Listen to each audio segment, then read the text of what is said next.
Hello everyone. आज की इस वीडियो में हम कोठारी कमीशन के बारे में पढ़ेंगे। इस कोठारी कमीशन से रिलेटेड जो भी इम्पोर्टेंट पॉइंट है और इसकी जो भी रिकमेंडेशन है उसके बारे में जानेंगे। कोठारी कमीशन हमारे बीएड और एमएड दोनों के पर्पज़ से बहुत ही इम्पोर्टेंट है। साथ ही साथ ये हमारी यूजीसी नेट और सीटेट में भी ज़रूरत होती है।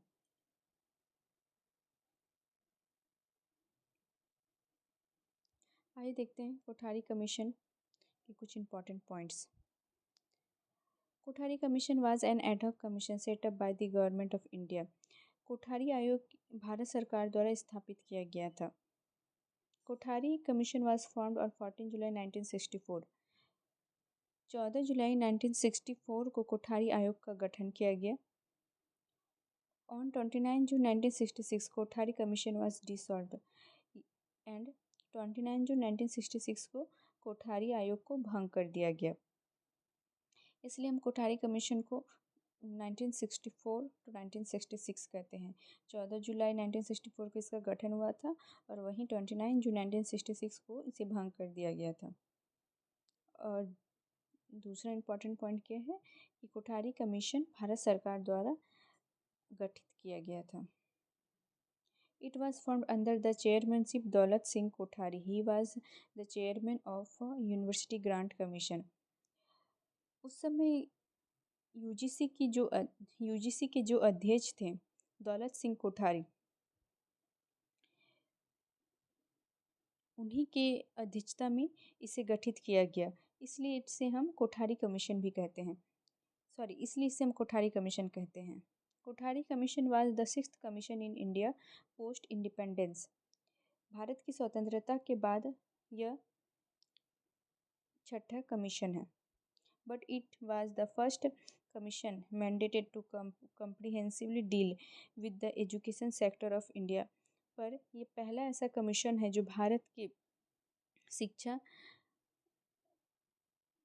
शिक्षा के क्षेत्र को व्यापक रूप से निपटने में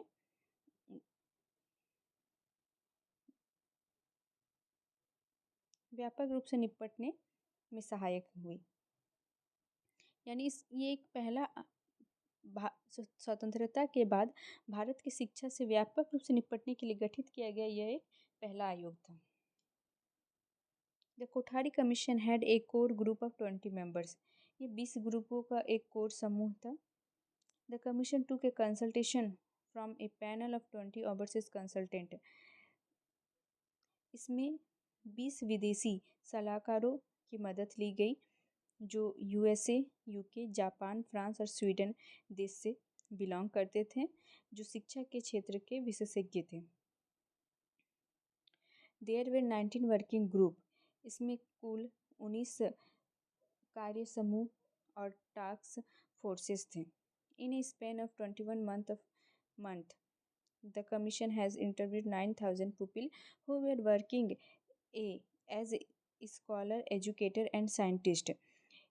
लगभग 21 महीनों की समय अवधि के बाद 9,000 लोगों का साक्षात्कार लिया गया, जिसमें विशेषज्ञ, स्कॉलर्स और साइंटिस्ट आते हैं।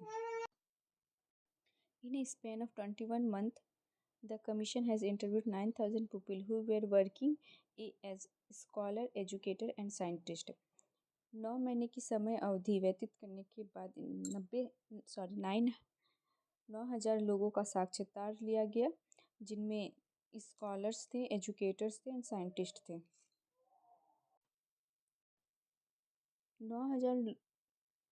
21 महीनों की समय अवधि पार करने के बाद 9,000 लोगों की साक्षात्कार ली गई, जिसमें स्कॉलर्स, एजुकेटर्स और साइंटिस्ट सम्मिलित थे।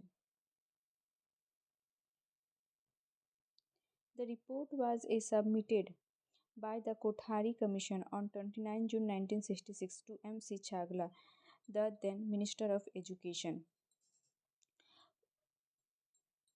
29 जून 1966 को तत्कालीन शिक्षा मंत्री M.C. छागला को रिपोर्ट सौंपी गई।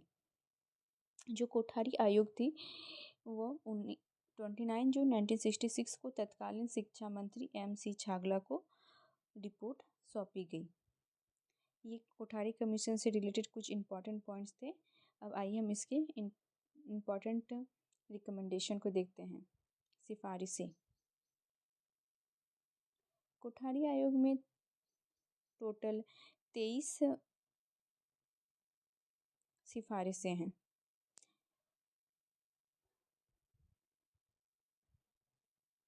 पहला मेथड ऑफ टीचिंग, शिक्षण के तरीके। इसमें कोठारी आयोग में सिफारिश दी गई कि शिक्षण किस तरीके से होना चाहिए, यह बताया गया। एम ऑफ एजुकेशन, शिक्षा का उद्देश्य, यानी शिक्षा का क्या उद्देश्य होना चाहिए। शिक्षा का उद्देश्य मात्र शिक्षा प्राप्त करना ही नहीं, बल्कि शिक्षा को किस तरीके से कार्य के लिए प्रयोग किया जाए, ये बताया गया। एजुकेशनल स्ट्रक्चर एंड स्टैंडर्ड्स, शैक्षिक संरचनाएं और मानक। शैक्षिक संरचनाएं यानी एजुकेशन को एक स्ट्रक्चर वे में और उसका एक मापदंड निर्धारित किया जाना चाहिए। Defect in the existing education, मौजूदा शिक्षा प्रणाली में दोष। कोठारी आयोग ने मौजूदा शिक्षा, उस समय जो मौजूदा शिक्षा प्रणाली थी उसमें जो भी दोष था उसके बारे में बताया। करिकुलम, पाठ्यक्रम, हमारा पाठ्यक्रम क्या होना चाहिए, किस तरीके का होना चाहिए, अभी कोठारी आयोग ने बताया। Physical welfare of student, physical welfare of student यानी छात्रों का शारीरिक कल्याण।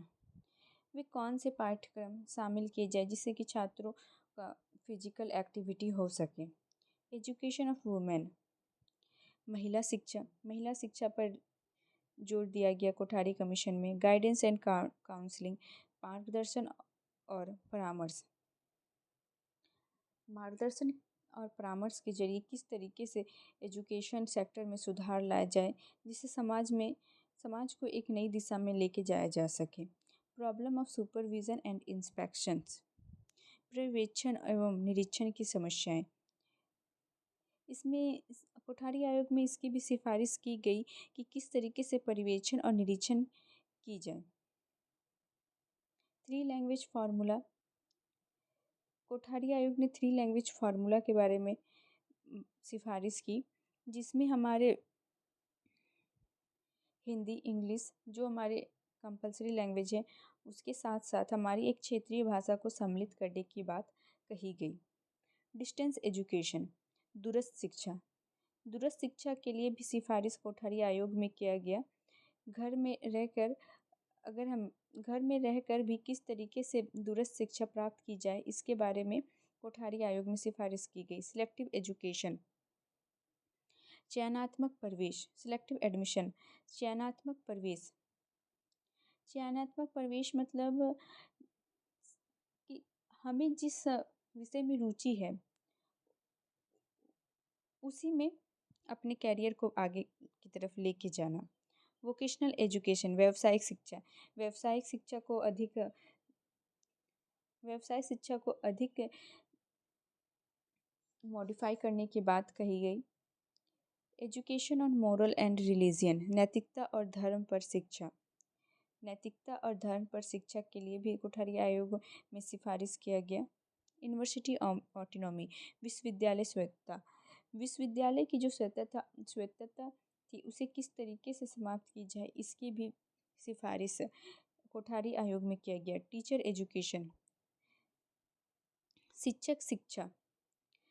शिक्षकों को समय समय पर ट्रेनिंग, उनका साक्षात्कार लिया जाए, उन्हें अलग अलग तरीके से एक्टिविटी से इंगेज किया जाए जिससे कि वो छात्रों को अच्छे तरीके से पढ़ा सके, इसकी बात रखी गई। अडल्ट शिक्षा, प्रौढ़ शिक्षा, समाज के हर एक वर्ग को शिक्षित करने की बात कोठारी आयोग में रखा गया। इसके लिए उन्होंने प्रौढ़ शिक्षा की सिफारिश की। University AIIMS, objective and functions, विश्वविद्यालय का क्या उद्देश्य होना चाहिए, क्या लक्ष्य और क्या कार्य होना चाहिए, इसकी भी सिफारिश कोठारी आयोग में किया गया। इसमें कहा गया कि विश्वविद्यालय का पर्टिकुलर एक एम होना चाहिए, उसका एक उद्देश्य होना चाहिए और साथ ही उसका कार्य भी निर्धारित होना चाहिए। एडमिनिस्ट्रेटिव प्रॉब्लम्स, प्रशासनिक समस्याएं, जो भी प्रशासनिक समस्याएं हैं वो